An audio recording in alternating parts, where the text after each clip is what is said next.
You're buying a $400 1911 versus a $4,000 1911. Of course, you're like, well, the $400 one must be terrible. You know what? A lot of that $400 1911 and the $4,000 1911, sometimes it's almost the same damn block of steel. Sometimes it's almost the same darn block of steel that it comes from, and it just comes down to how many hours afterwards they are spent on fit and finish. Sure. So if you're gonna take the time to invest a master gunsmith or master machinist's hours spent on final fit and finish, you're gonna get a great product.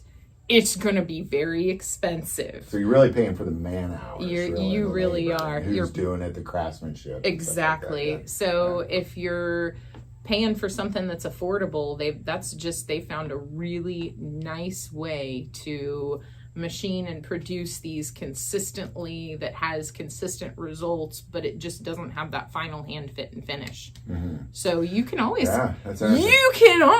take a hideous gun and send it to somebody top dollar high end for refinishing, and what will come out of that shop is probably something worth looking at. It may not be what everybody would consider, but yeah, you could send a High Point in for a Turnbull finishing job if you really want to.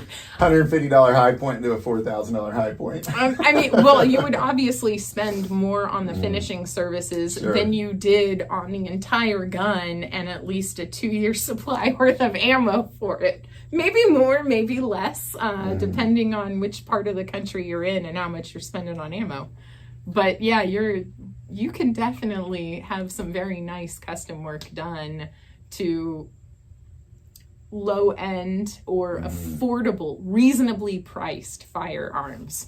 You could have a Rock Island 1911 or a Rock Island revolver sent in to Turnbull. You could have it sent to Nighthawk.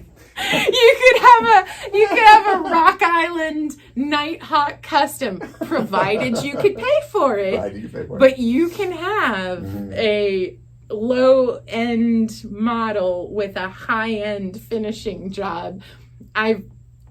I've seen Gremlins with, like, the exterior is Gremlin, the inside engine and everything else in it is no longer Gremlin. This thing is like a racing machine. The High Point and the Taurus, I think, is really just about price. It is. It's just about, like, I'm avoiding that because it's too affordable.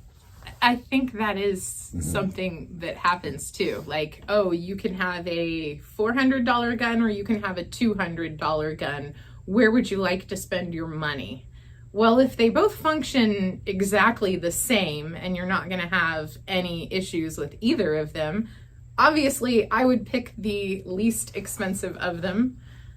And I think most people would too, but some people don't see that inexpensive price point as a bonus. They see it as something to be avoided because it's perceived. It is. It's perceived value. It's like, oh, this one is $200 inferior.